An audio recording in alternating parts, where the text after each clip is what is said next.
প্রিয় দর্শক, আসসালামু আলাইকুম। আজকের ভিডিওতে আপনারা এমন একটি লোমহর্ষক কাহিনী জানতে পারবেন, যে কাহিনীতে থাকছে নবী হজরত হানজালা আলাইহিওয়াসাল্লামের সময়ে এক ভয়ঙ্কর ঘটনা। তার সময়ে এক কাফির বাদশা ছিল, যার নাম ছিল তাইফুর বিন তুগিয়ানুস। এই কাফির বাদশা মৃত্যুর হাত থেকে বাঁচতে তৈরি করেছিলেন 12,000 প্রবেশ পথে বিশাল এক কেল্লা।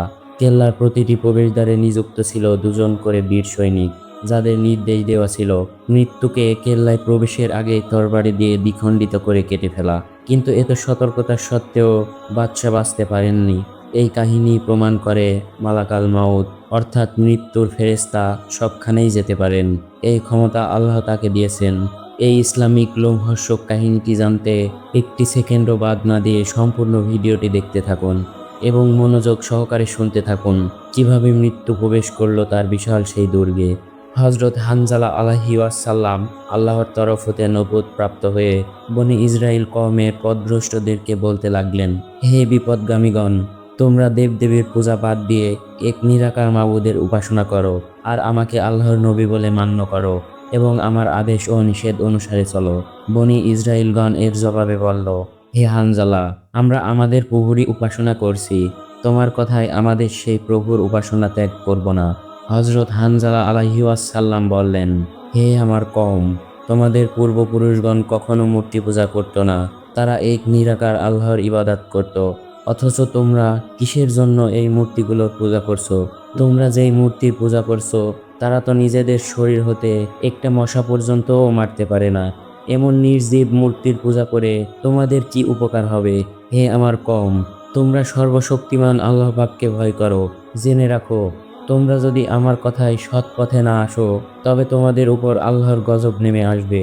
তখন ওই গজব হতে তোমরা কেউই নিস্তার পাবে না। এইভাবেই হজরত হানজালা আলাইহিওয়াসাল্লাম যত কিছুই বললেন, বনি ইসরাইলগণ কিছুতেই তার কথা শুনল না, তার প্রতি বিশ্বাসও আনল না। তৎকালে সিরিয়া রাজ্যের বনি ইসরাইলদের বাদশার নাম ছিল তাইফুর বিন তুগিয়ানুস। তার ধন সম্পদ ও প্রভাব প্রতিপত্তি সবকিছুই ছিল অফুরন্ত। শোনা যায় তার শুধু গোলামের সংখ্যাই ছিল প্রায় 12,000।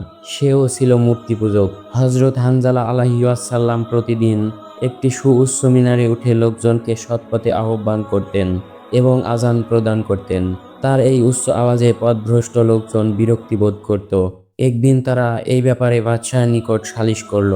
এতে বাদশা তুগিয়ানুস লোকজনকে আদেশ দিল যে, তোমরা হানজালাকে ধরে এনে মেরে ফেলো। ঠিক ওই দিন রাতেই হানজালা আলাইহিওয়াসাল্লাম সকলকে আওয়াজ দিয়ে বলতে লাগলেন, হে বনি ইসরাইলগণ, তোমরা মূর্তি পূজা পরিহার করে এক নিরাকার আল্লাহ তাআলার ইবাদত করো, নতুবা কিন্তু আগামীকাল থেকেই তোমাদের প্রতি আল্লাহর তরফ হতে বিপদ অবতীর্ণ হবে। উক্ত বিপদ হতে কিছুতেই তোমরা বাঁচতে পারবে না। ধর্মদ্রোহীগণ তার কথার প্রতি এতটুকুও গুরুত্ব দিল না। এর কারণ এই যে মৃত্যু সম্পর্কে তারা একেবারেই নির্ভয় ও নিশ্চিত হয়ে গিয়েছিল। ওই সম্পর্কে তাদের কোনো ধারণাই ছিল না। এর একটি মাত্র কারণ ছিল, কারণ বিগত 700 বছরের মধ্যে মহান আল্লাহ তাআলার মসজিদে তাদের মধ্যে কারো মৃত্যু হয়নি। ঠিক পরদিন হতেই হজরত হানজালা আলাইহিওয়াসাল্লামের বাণী ফলতে দেখা গেল। অন্তত মহামারী আকারে রোগের আবির্ভাব হলো। অত্যন্ত মহামারী আকারে রোগের আবির্ভাব হলো। ওই দিন সকাল হতে দ্বীপ্রহরের মধ্যেই 2 সহস্রাধিক লোক রোগে মারা গেল। তখন বহু লোক একত্রিত হয়ে তাদের বাদশার নিকট গিয়ে বলল, হে জাহাপনা, আজ অর্ধ দিবসের মধ্যেই আমাদের প্রায় 2,000 লোক মারা গেছে। তখন বাদশা তাইফুর বলল, না, তোমরা কি বলো? কোনো লোকই মরেনি। হানজালা সারা রাত চিৎকার করেছিল, তাই হয়তো ওই লোকগুলো রাতে ঘুমাতে না পেরে এখন ঘুমমগ্ন হয়েছে। কিছুক্ষণের মধ্যে দেখে নিও তারাও জেগে উঠবে। বাদশার কথায় বিশ্বাস করে লোকজন ফিরে আসলেন। এসে মৃত লোকগুলোকে ডাকাডাকি করতে লাগলো। সাড়া না পেয়ে তাদের শরীরে ধাক্কা দিয়ে দেখলো, কিন্তু তারা কেউই সাড়া দিচ্ছে না। এটা দেখে আবার তারা বাদশার নিকট গিয়ে সব কথা জানালো। তাদের কথাগুলো শুনে বাদশাহ বলল, তাহলে সম্ভবত তারা মরেই গেছে। ওই সময় হতে স্বয়ং বাদশার মনেও কিছুটা মৃত্যু ভয় প্রবেশ করলো। মৃত্যুর ভয়ের ফলে বাদশাহ মৃত্যুর হাত হতে নিস্তার পাওয়ার জন্য বিশাল একটি কেল্লা তৈরি করলো।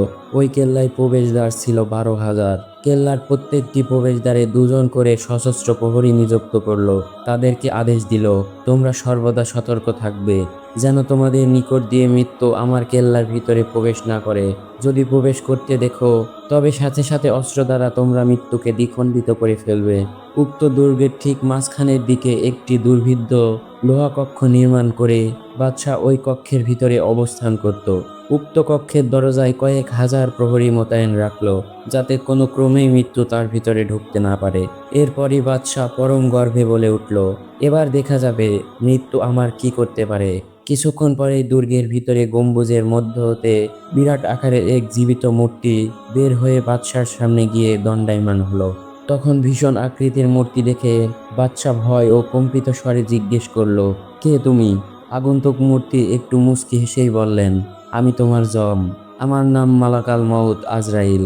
আমি সকলের জান কবজ করে থাকি। বাদশা কাঁপতে কাঁপতে জিজ্ঞেস করলো, কি উদ্দেশ্য তুমি এখানে এসেছো? তখন ফেরেশতা আজরাইল আলাইহিসসালাম উত্তর করলেন, আমি এসেছি তোমার নিকট আমার পরিচয় দিতে। আসলে সেই দিনটি বাদশার মৃত্যুর তারিখ ছিল না, মৃত্যুর একদিন বাকি ছিল। ফেরেশতা আজরাইল আলাইহিসসালাম বাদশার কাছে ওই কথাটুকু বলে চলে গেলেন। তার চলে যাওয়ার পরে অজ্ঞ বাদশাহ তার প্রহরীদের বেত্রাঘাত করে কারাগারে পাঠিয়ে দিলেন এবং নতুন করে কয়েক গুণ বেশি প্রহরী নিযুক্ত করে বললেন, সাবধান, কেউই যেন আমার কক্ষের দিকে কোনোভাবেই আসতে না পারে। তারপর দিন ঠিক যথাসময়ে আজরাইল আলাইহিসসালাম বাদশার কক্ষে হাজির হয়ে তাকে কোনো কথা বলার সুযোগ না দিয়েই তার জান কবজ করে চলে গেলেন। যাবার কালে তিনি এমন এক ভীষণ গগন বিদারী গর্জন করে গেলেন, সেই ভীষণ গর্জনের ফলে বাদশার প্রহরী এবং 12,000 গোলামি সঙ্গে সঙ্গেই মৃত্যুবরণ করলেন। এই ঘটনা দেখে বনি ইসরাইলগণ হতভম্ব হয়ে গেল।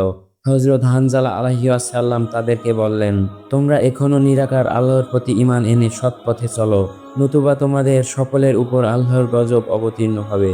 বনি ইসরাইলগণ জবাবে বলে উঠল, হে হানজালা, তুমি তো অনর্থের মূল।